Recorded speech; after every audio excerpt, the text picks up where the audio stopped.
conséquences. Alors, les conséquences, c'est quoi? La première conséquence, c'est la rupture. Rupture en ce sens où, j'ai parlé de l'étalon sexuel tout à l'heure. Et si vous vous retrouvez dans une situation où vous n'avez pas le même étalon, qu'est-ce que ça entraîne? Ça entraîne la rupture. Et si ça n'entraîne pas la rupture, ça veut dire qu'il y a une personne qui, même dans cette situation d'insatisfaction, trouve un intérêt. Par exemple, si tu as beaucoup d'argent et tu sors avec, je ne sais pas, ton voisin ou alors, je ne sais pas, Joël, et que dans votre sexualité, tu ne retrouves ni reproduction, ni plaisir, ni identité, mais que tu continues de rester dans cette relation avec lui, ça veut dire qu'il y a un intérêt supra qui peut provenir soit de lui, soit de toi. Et c'est à toi d'identifier, est-ce que cet intérêt est en train de me bénéficier à moi? Si ça ne te bénéficie pas à toi, ça veut dire que c'est en train de bénéficier à quelqu'un d'autre qui exploite juste cette condition-là pour pouvoir se satisfaire. Autrement, ça peut être de la manipulation, comme je l'ai dit antérieurement. Autre conséquence, c'est l'infidélité. Alors ici, j'ai envie de poser une question et je sais que la plupart des réponses seront socialement correctes. Mais je vais poser la question. Est-ce que c'est possible d'être fidèle? Non. Est-ce que c'est possible? Quelqu'un lève la main, il explique comment c'est possible. Est-ce que c'est possible d'être fidèle pendant 20 ans, 30 ans? Ce que je veux dire, oui, j'allais dire que c'est un préjugé. Ce que je veux dire, c'est quoi? C'est chacun sa définition personnelle de ce que c'est que la fidélité, globalement.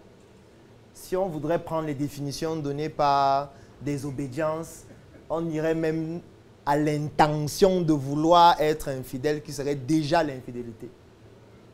Dans certaines obédiences religieuses, notamment, que vous connaissez tous. On pêche même parfois par omission. On pêche par omission. On pêche par pensée, par parole, par action. Si on prend une définition qui déroule d'une obédience, c'est quand même difficile parce que parfois tu peux rêver de quelqu'un qui te plaît. Parfois. Tu rêves. C'est-à-dire que tu te couches et dans ton rêve, tu t'imagines en train de faire l'amour avec la personne. Et tu te réveilles le matin mouillé. Ça arrive, bien sûr. Dans ce cas, est-ce que c'est de l'infidélité? Ou c'est juste le rêve qui était passé? Mais sauf que il y a une relation, ou plutôt une réaction physique. Parce que quand tu te lèves le matin, tu es mouillé. Parce que quand tu te lèves le matin, tu as éjaculé. Ou alors le liquide séminal s'est versé. Qu'est-ce qu'on dirait?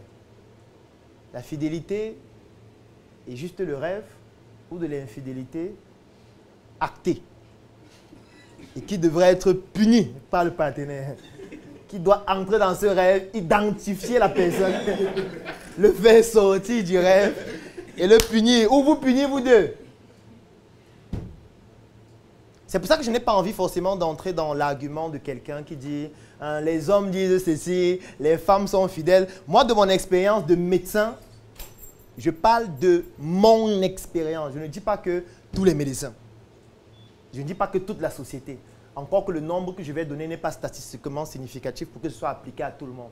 Mais de mon expérience de médecin qui consulte des patients et des patientes à longueur de journée, et dont les patientes et les patients sont conscients qu'il faut donner des informations exactes afin de pouvoir trouver un diagnostic. Parce que moi, j'aime souvent dire ça que bon, si tu me mens, moi, je vais te donner un médicament et puis moi, je vais venir au deuil.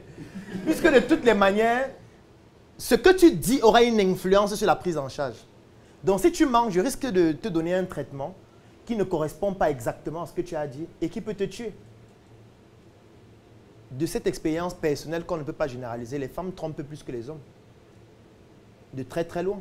Et je vais même prendre un exemple contextuel. On a un membre de Startup Academy qui est médecin, qui s'appelle Dr Calvin Chiou. Est-ce que vous le connaissez? Dr Chiou Calvin, vous le connaissez? C'est un membre de Startup Academy. Il est gynécologue. Il a une clinique ici à Yaoundé. Et tellement lui aussi, il a remarqué ça. Vous savez ce qu'il a fait? Il a ouvert une clinique spécialisée pour rétrécir le vagin des femmes, ici à Yaoundé. Il s'appelle Dr Calvin Chiou, non? Il a publié un livre. Je parle de quelqu'un qui est là, qu'on peut voir physiquement. Il a sa clinique. Il est membre de Startup Academy. On ne parle pas d'un inconnu. Et il a acheté les appareils pour le faire. Lorsqu'on a organisé un voyage en Inde, il y a de cela 3 ans, les membres de Startup Academy ont voulu aller en Inde.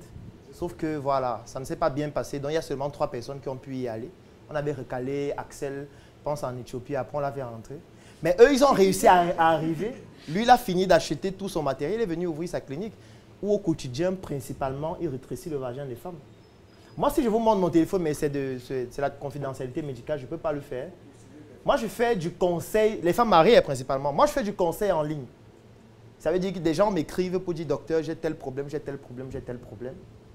Et le problème de docteur, mon mari a voyagé. Et j'ai rencontré un gars qui avait un étalon un peu trop élevé en ce qui concerne le volume de son phallus. Et il ne faudrait pas que quand mon mari arrive, il commence à nager. Qu'est-ce qu'on peut faire? Si je tape seulement un mot-clé comme ça dans mon téléphone, vous allez voir au moins 150 messages. Après, j'ai dit antérieurement que ça ne peut pas se généraliser à toute la population. C'est mon observation personnelle. Peut-être si on mène une étude à l'échelle de tout le Cameroun, de toute l'Afrique, on va découvrir des choses autres. Mais ce que je veux qu'on fasse, c'est qu'on n'ait pas de jugement de valeur, que ce soit sur des hommes ou sur des femmes, mais qu'on puisse analyser chacun son expérience personnelle et qu'on puisse faire l'exercice que j'ai donné tout à l'heure en ce qui concerne son étalon de plaisir. C'est ça qui est plus important. Ce n'est pas le fait d'avoir des jugements sur ce que les autres ont comme avis ou alors comme relation. Alors, ce que je veux donc dire... Oui, tu avais une question? En fait, je voudrais juste apporter un éclaircissement. D'accord. Ce que j'ai dit, ce n'est pas que ce sont que les hommes trompent plus. J'ai dit ce que les gens disent. Donc, je n'ai pas forcément... Bon, personnellement, je sais que les femmes ont plus de facilité à tromper. S'il vous plaît. Parce que la tromperie vient à elles, en fait. Bon, alors, toi qui es vierge, comment tu sais ça? comment je sais? Je vis avec vous, non. Puisque tu as dit tout à l'heure que tu es vierge. Comment maintenant tu sais que les hommes trompent, les femmes font l'amour? Comment tu parlais de l'amour? Ou les vêtements? Concentre-toi sur les robes. Comment ça t'intéresse tant? Ça fait partie de la vie, en fait. C'est qu'elles te disent, non? Est-ce que tu as fait le toucher vaginal pour savoir ce qu'elles font? Parce que c'est quand même étrange ce que tu dis. Ouais, vous comprenez? Ce que je veux dire, on comprend très bien. Mais ce qu'on veut dire, c'est que ce que tu dis, c'est ce que les gens disent. Alors qu'ici, on a des actifs du sexe. Ils ont plus qualité pour s'exprimer quand il s'agit du sexe. Je ne sais pas si tu vois ce que je veux dire. Non, pas que... Non, non, non. Tu ne comprends pas. Tu ne comprends pas ce que je dis. Parce que il faut que tu le fasses pour savoir déjà ce que c'est. Exactement. Parce que pour le moment, tu n'as que des idées reçues. Les gens te disent, ça se passe souvent comme ça. Les gens te disent, les hommes sont souvent comme ça. Mais en réalité, c'est du socialement correct. Parce que c'est pour ça que je dis qu'il y a des questions que je ne vais pas poser. Parce que je sais que si je pose cette question, personne ne va donner la réponse exacte. Parce que, je l'ai dit tout à l'heure, vous avez des secrets que vous n'osez pas vous chuchoter même à vous-même. Si elle lui demande, tu as couché avec combien d'hommes? Elle ne peut pas dire la vérité. Donc ça ne sert à rien de poser la question. Par contre, il faudrait qu'elle évalue son étalon sexuel personnel parce que ça a une influence sur la relation qu'elle va avoir avec ses partenaires. Donc, l'autre chose, c'est quoi? C'est l'infidélité. Et moi, parfois, je suis des personnes qui disent, si ma femme me trompe vraiment, on se sépare. Moi, ça m'amuse beaucoup. Je dis, ah bon? Si ta femme te trompe, tu fais quoi? Vous vous séparez, mais c'est que tu es un comédien. Tu dois être sport émotionnellement. Parce que parfois, tu t'arrêtes seulement à elle m'a trompé. Il faut souvent aller plus loin. Qu'est-ce qu'elle faisait pendant qu'elle te trompait? Parce que parfois, c'est ça qui est plus... Peut-être elle taillait la pipe. Tu ne sais pas. Peut-être elle a bu. Tu ne sais pas. Parce que savoir ce qu'elle faisait et juste te dire qu'elle m'a trompé, ce n'est pas la même chose. Ce n'est pas la même chose. Mais j'aime dire que vous devez vous déconnecter émotionnellement de certains facteurs sociaux dont vous n'avez aucun moyen de pouvoir les empêcher réellement. Vous ne pouvez pas empêcher à une femme de coucher avec un autre homme, vice-versa. Vous ne pouvez pas. Ça veut dire que c'est un peu comme lorsque je faisais la formation, la messe entrepreneuriale sur la gestion du temps. Gérez votre temps. Parce que vous concentrer à la gestion du temps de l'autre, c'est une perte de temps. Donc ça veut dire que tu ne peux pas être dans une relation dans laquelle tu essayes de te concentrer si l'autre est en train d'être fidèle ou pas. C'est une perte de temps. Réellement. Après, chacun son choix. Hein. Chacun est libre de faire ce qu'il veut de sa vie. Et de perdre... Mais comme je l'ai dit, la plupart des fois, c'est à l'origine de certaines ruptures. Voilà, je vais prendre un exemple simple. Peut-être là, vous pourriez dire la vérité. Est-ce qu'il y a un homme ici qui s'est séparé de sa copine parce que sa copine a couché avec un autre? Dites la vérité, au moins. Bon, je vais... Bon, je vais poser la question aux femmes. Est-ce qu'il y a une femme dans cette salle qui s'est déjà séparée avec un homme parce que l'homme l'a trompé? Dites la vérité. Dites la vérité. Vous ne voulez pas dire la vérité, c'est ça? Ok. Ce qu'il faut savoir, c'est que c'est une perte de temps. C'est une perte de temps. Pourquoi je dis que c'est une perte de temps? Lorsqu'un phénomène devient une commodité, ça devient une perte de temps de s'y intéresser et de consacrer sa vie dessus au point de prendre des décisions fondamentales de sa vie dessus. Lorsqu'un phénomène devient une commodité, ça devient une perte de temps d'aller contre la commodité. C'est un peu comme si vous dites aujourd'hui que non, moi, il m'en fout d'Internet. Il m'en fout. Internet, c'est des conneries. Non, non, on ne s'en fout pas. Tu ne peux plus t'en foutre d'Internet aujourd'hui. Parce que si tu t'en fous, les gens ne vont pas s'en foutre de prendre ton image et de dire du n'importe quoi sur toi. Sur Internet où tu n'es pas là et où tu t'en fous. Ça veut dire que quand quelque chose devient une commodité, ce qu'il faut faire, c'est de pouvoir analyser cette commodité et de comprendre comment surfer avec cette commodité. Tu ne peux pas faire autrement. Sinon, tu vas changer de partenaire en partenaire. Peut-être l'idéal serait que tu t'achètes une poupée. Oui, parce qu'après, il faut être conséquent et faire des observations qui mènent à des conclusions qui sont conséquentes aussi. Moi, j'aime souvent le dire qu'il est physiologiquement difficile, je ne peux pas dire impossible parce que la science me l'interdit. Il est biologiquement et physiologiquement difficile pour un être humain, je ne parle pas d'un homme ou d'une femme, d'être fidèle. Il est biologiquement difficile. Pourquoi je dis qu'il est biologiquement difficile? Parce que notre organisme est programmé pour qu'on soit intéressé par plusieurs personnes, directement ou indirectement.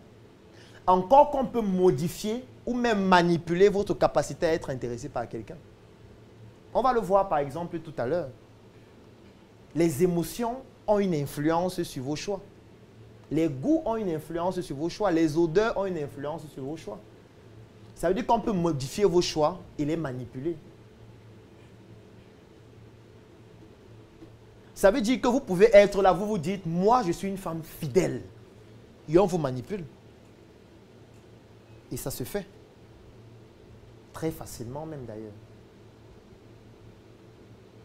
Donc pour dire qu'en réalité, il faudrait trouver d'autres indicateurs qui correspondent aux piliers de votre vie et vous accrocher dessus. C'est un peu comme un bâtiment comme celui-ci. On peut casser le mur ici et on fait un autre. On peut casser le mur ici et on fait un autre. Mais si on casse le poteau-ci, l'immeuble peut s'écrouler. Vous voyez ce que je viens d'expliquer? On peut casser tout le mur ici, on fait un nouveau mur. On peut casser ce mur, on fait un nouveau mur. Mais si on casse les deux poteaux-ci, l'immeuble peut s'écrouler. Parce que les poteaux, ce sont les piliers. Les murs, c'est une commodité, on peut changer. On peut mettre un autre, on peut mettre une autre couleur. Et arrêtez de vous concentrer dans votre vie sur les murs. Concentrez-vous sur les poteaux. Concentrez-vous sur vos piliers. Et vous n'avez pas les mêmes piliers. C'est à vous de définir quels sont les piliers de ma vie. À ce moment donné, s'il y a un problème sur un des piliers de ma vie, oui, là, je peux arrêter la relation. Oui. Je peux arrêter. Et là, ce sera valeureux parce que ça peut faire en sorte que ça me déstabilise totalement. Mais si ce n'est que le mur, sincèrement, on peut changer de mur. On peut faire le make-up du mur. Et le mettre à ses couleurs et à ses goûts. Maintenant, je peux comprendre que pour certaines personnes, c'est le mur qui est le pilier. Et là, vous allez donc changer de mur chaque semaine, certainement. Vous allez changer le mur cette semaine, la semaine prochaine, changer encore de mur, changer de mur. Mais à chaque fois, c'est un nouveau plantain, un nouveau plantain. Est-ce que c'est une vie? Est-ce que ce n'est pas finalement la prostitution? Est-ce qu'au final, ça ne devient donc pas la prostitution réelle? Parce que tu peux dire, non, il m'a barré, je ne peux pas continuer, on a arrêté. 2 mois après, il m'a encore barré, on ne peut pas continuer. J'arrête. Sauf qu'ils ne font que valider. Est-ce que ça ne devient pas dans la prostitution? Ça veut dire qu'en réalité, il faut que tu réfléchisses quels sont mes piliers. Les personnes qui vivaient ce type de situation avant, qu'est-ce que ces personnes ont fait pour y pallier? C'est ça qu'on appelle la jurisprudence. Ça veut dire que le problème que je rencontre actuellement, est-ce qu'il n'y a pas des gens qui ont déjà rencontré ça avant? Si oui, quelle est la solution que ces personnes ont trouvée pour pallier à ça? Parce que je ne vais pas rester là, changer tout le temps. Si tu trouves que c'est difficile, arrête de te mettre en cours. Reste seul, travaille, gagne de l'argent. Vis ta vie et fais l'amour juste par plaisir avec qui tu veux. Quand tu seras riche, tu auras le plaisir et le choix de choisir. Mais quand tu es pauvre, tu ne peux pas choisir. Un pauvre ne choisit pas. Un pauvre subit. Un riche peut s'asseoir et dire, une femme qui a beaucoup d'argent peut choisir l'homme avec qui elle va faire l'amour. Mais sauf que parfois, quand elle n'a pas d'argent, elle doit encaisser parfois des phallus inutiles. Juste pour l'argent de taxi. Vice versa. Alors, donc, il y a la séparation, il y a le divorce aussi. Alors, le divorce, vraiment, je trouve que c'est quelque chose d'extrême parce que ça déstabilise ce qu'on appelle le noyau de l'écosystème d'une société. Et le noyau de l'écosystème d'une société, c'est la famille. La famille, c'est le noyau de l'écosystème. Plusieurs familles forment la société. Donc, quand il y a un élément qui déstabilise la famille, ça a une influence profonde sur la société. Et il faudrait que la raison qui a poussé à ce que ça arrive soit une raison suffisamment valable. C'est pour ça qu'il ne faut pas aussi vous marier n'importe comment. Quand vous n'avez pas évalué votre étalon de plaisir. Moi, quand je vois les gens rire à la mairie, je dis, vous riez. Quand on vous enfermez dans la chambre, il n'y aura plus de sourire. Il n'y aura plus de sourire. Quand il va allumer les bougies,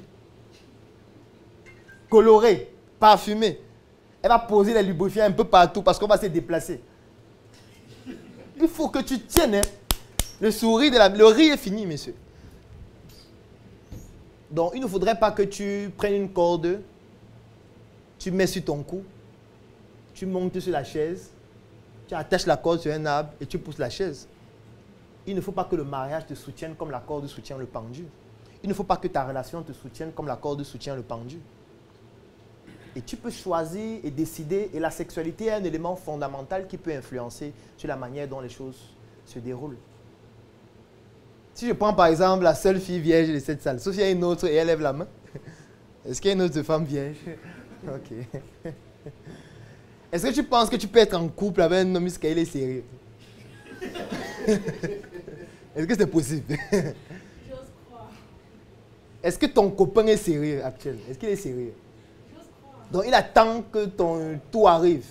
Il attend que tu décides un jour que bon, c'est le moment. Et tu penses qu'entre-temps, il fait quoi? Il utilise le savon de Marseille? Ou tu lui offres les savons chaque mois? Moi, je ne sais pas. C'est des bonheurs avec le gombo. Ah, tu lui prépares le gombo souvent? Ok. C'est du loup, hein?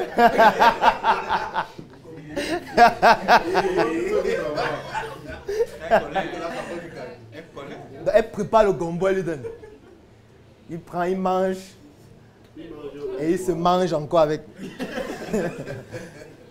Parce que c'est difficile quand même. Vous ne trouvez pas? Oui. J'ai une question, ça reste sorti légèrement. Oui, allons-y. Tout à l'heure, tu as pris un exemple parlant du mariage où tu conseillais, tu parlais du sourire à l'église et à la mairie. J'ai envie de savoir, est-ce que c'est une façon subtile de conseiller aux uns aux autres la vie, ce qu'on appelle entre nous le viens reste avant le mariage, ou quelque part tout est dit, bon, puisque dans la manière de jauger les talons, il faut certainement passer par là avant le mariage. Est-ce que tu serais pour cette pratique-là, où tu te dis, bon voilà, on peut arriver à l'intérieur avant de se découvrir? Alors, moi, je suis du principe selon lequel il faut tester la marchandise. Je ne suis pas en train de dire qu'il faut vivre ensemble pour le faire nécessairement. Mais il faut tester la marchandise. Pourquoi? Parce que, un, ça vous permet de mesurer vos étalons. Deux, ça vous permet de mesurer la sensibilité que vous avez à vivre ensemble. Parce que, sincèrement, vivre avec quelqu'un et rencontrer la personne de temps en temps, ce n'est pas la même chose. Ça veut dire vivre avec quelqu'un dans une même maison, rencontrer la même personne chaque jour pendant 2 ans, 5 ans, 10 ans, 20 ans. il faut du sport émotionnel. Ce n'est pas facile. Ça veut dire qu'en réalité, j'estime qu'il faut un test. Il faut quelque chose qui va te permettre de savoir si tu seras capable de résister à ça. C'est un peu comme le vaccin. On te dit, il y a une maladie dangereuse. On va t'inoculer la version atténuée de la maladie, afin que ton organisme produise des anticorps. De telle sorte que quand la version virulente de la maladie va survenir, que tes anticorps soient déjà préparés pour pouvoir combattre cela. Ça ne veut pas forcément dire que je favorise le fait qu'aller vivre ensemble. Après, c'est vous qui décidez, c'est votre vie. Mais une marchandise qu'on n'a pas testée, c'est une marchandise qui est dangereuse, qui peut exploser à tout moment. Et quand il sera peut-être déjà tard. Quand il sera peut-être tard. Alors, maintenant, après les conséquences, qu'est-ce qu'on va voir? Si tu as aimé cette vidéo, alors tu vas adorer mon coffret VIP. Le coffret VIP, c'est 200 heures de vidéos, 17 formations pour te permettre de plonger en immersion dans l'univers entrepreneurial et développer tes performances. Et ce n'est pas tout, parce que ce coffret VIP te donne aussi droit à une adhésion de 3 mois dans le Claudel Nubissier Business Group, qui est un groupe business qui comporte plus de 1000 membres pour te permettre de gagner des marchés, trouver des partenaires et même des investissements dans tes projets. Si tu es intéressé par cette opportunité, clique sur le lien dans la description de cette vidéo ou tout simplement contacte-nous afin de pouvoir bénéficier de cette opportunité exceptionnelle. Rendez-vous dans le Claudel Nubissier Business Group. Le coffret VIP. Je pense que vous avez déjà certainement vu ce coffret en ligne. Il est décliné en 2 couleurs. Il y a le blanc, il y a le noir. Ça, c'est le blanc. Donc, à l'intérieur de ce coffret, vous avez tout ce qu'on retrouve à l'intérieur. Là, vous avez une notice. Vous avez une clé USB 3.0 de 128 Go. Et surtout, vous avez un ensemble de 17 formations vidéo complètes que nous avons déjà eu à tourner dans plusieurs secteurs d'activité de l'entrepreneuriat. Nous avons classé ces formations en 3 catégories. La première catégorie, ce sont les formations pour des personnes qui veulent se lancer. Ça veut dire, c'est par exemple un étudiant, c'est par exemple un élève, c'est par exemple un fonctionnaire, c'est par exemple un salarié qui a envie de se lancer dans un projet. Ou alors, c'est par exemple un entrepreneur qui veut démarrer un nouveau projet.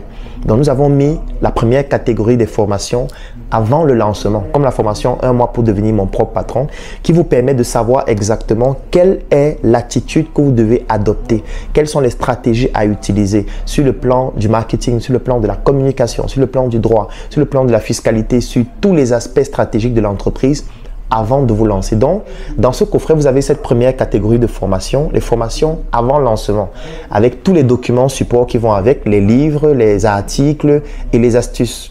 Alors, la deuxième catégorie, c'est après le lancement. Vous avez déjà lancé votre projet et maintenant, vous voulez avoir plus de clients. Vous voulez développer votre activité, vous voulez faire un chiffre d'affaires plus important. Donc, nous avons donc dans ce coffret VIP une deuxième catégorie de formation qu'on appelle les formations après le lancement, comme la formation intelligence marketing. Ça veut dire que vous avez déjà mis un produit sur le marché ou un service et vous voulez que ce produit soit consommé, utilisé par le maximum de personnes, générant un chiffre d'affaires de plus en plus important. Vous avez donc besoin des formations de la catégorie après le lancement que vous retrouvez aussi dans ce coffret. Et maintenant, vous avez les formations de croissance. Vous avez déjà mis sur pied un projet. Ce projet se développe déjà, il a déjà des résultats, vous avez déjà un business model dont vous savez déjà comment on fait pour gagner de l'argent et vous voulez passer une phase encore plus importante. Par exemple, trouver des fonds. Vous allez trouver dans une formation à l'intérieur qui vous permet de trouver des fonds plus importants pour votre projet, comment bâtir une équipe solide, comment investir en Afrique lorsqu'on vient de la diaspora. Vous allez retrouver ça à l'intérieur de ce coffret. Donc, c'est 17 formations de ces 3 catégories que vous allez retrouver à l'intérieur. Et si on ouvre le coffret, qu'est-ce qu'on a? Quand je vais l'ouvrir, vous voyez, il y a Claudel l'assassin là qui est mon pseudonyme, comme pour dire qu'il faut assassiner l'obésité de l'inconsistance intellectuelle. Et à l'arrière, c'est écrit, entre vos mains le pouvoir de devenir la meilleure version de vous-même. Alors maintenant, qu'est-ce qu'on a? On a la notice à l'intérieur. Alors la notice, donc, c'est ce petit document qui vous explique comment exploiter le contenu que vous retrouvez à l'intérieur de ce coffret. Donc ça, c'est la notice. Vous avez les formations qu'on trouve à l'intérieur, comment utiliser le coffret. Et nous avons donc donné un bonus. Le bonus, c'est quoi? C'est le fait que toutes les personnes qui bénéficient de ce coffret bénéficient aussi en même temps de l'intégration dans un groupe que nous avons créé qui s'appelle le Claudel Numbissier Business Group. C'est un groupe qui comporte près de 1000 Africains répartis partout à travers le monde, à travers lequel nous faisons du networking. Nous communiquons sur les membres de notre groupe. C'est pour ça que vous allez parfois voir en ligne des communications que nous faisons sur les membres de notre groupe. Nous permettons aux membres de notre groupe de pouvoir trouver des partenaires d'affaires, de trouver des financements dans leurs projets ou alors d'investir dans des projets d'autres membres qui sont intéressants, qui sont importants. Ça permet aussi à des membres de pouvoir gagner des marchés.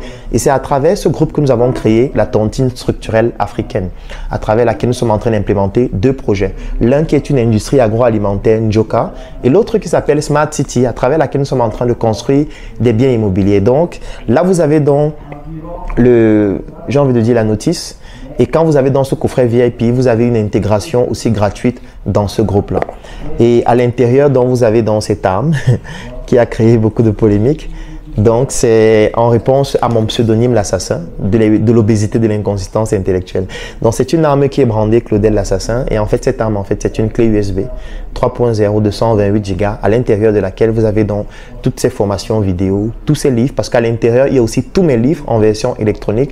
Vous avez les documents support de chacune de ces formations et ça vous donne droit à une adhésion dans notre Claudel Numbissier Business Group. Donc, j'espère que cette chronique vous a permis de comprendre comment désormais, lorsque vous bénéficiez d'un livre que vous voulez lire, lorsque vous avez des formations que vous voulez suivre ou alors lorsque vous regardez des contenus en ligne et vous souhaitez en bénéficier dans le but d'atteindre vos objectifs, je vous ai montré la méthodologie à suivre. Et si vous souhaitez bénéficier de ces contenus afin de pouvoir apprendre davantage, écrivez en commentaire: je souhaite bénéficier du coffret VIP. Le coffret VIP, il coûte 130 000 francs. Pour les personnes qui sont au niveau de la diaspora, ça coûte 200 €. Et quand vous avez dans le coffret VIP, vous avez une adhésion gratuite au Claudel Numbissier Business Group, ainsi que tous mes livres en version électronique. Donc, si vous souhaitez bénéficier soit des livres, soit du coffret VIP, ou alors si vous avez des questions, écrivez en commentaire, écrivez-nous en inbox ou contactez-nous tout simplement et nous allons vous contacter afin de vous permettre de pouvoir avoir un maximum d'informations.